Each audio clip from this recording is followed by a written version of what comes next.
Dan brez avtomobila je postal že uveljavljena praksa tudi za mnoga podjetja. Tako se je kar nekaj Krkinih sodelavcev v Davi na delo odpravilo peš, s kolesom ali z drugimi trajnostnimi oblikami gibanja. S tem so se v farmacevtski družbi že 9. vključili v Evropski teden mobilnosti.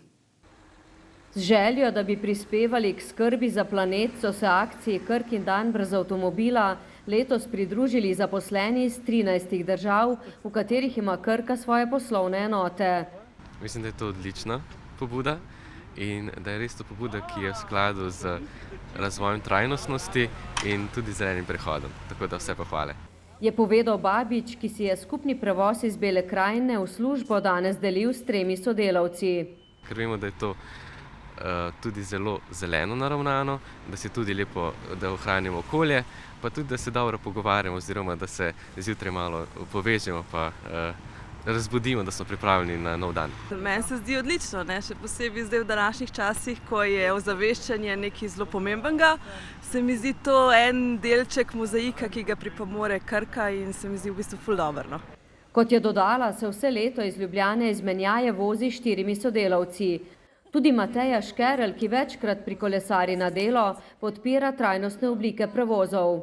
Ker je velikanska gužva po Novem mestu, tako da če bi vsaj tisti, ki imamo kolo, pa se znamo voziti šli, pa da gredo kdaj več peš, pa da z bližnjih razdalj ne hodijo z avtom, tisti 10 minut, ki imajo peš, pa tako.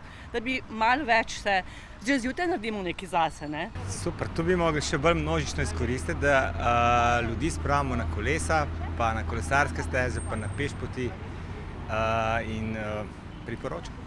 Cilj mobilnostnega načrta, ki ga imajo v Krki že od leta 2015 je, čim več zaposlenih spodbuditi, da bi za prihod na delo pogosteje izbrali trajnostni način.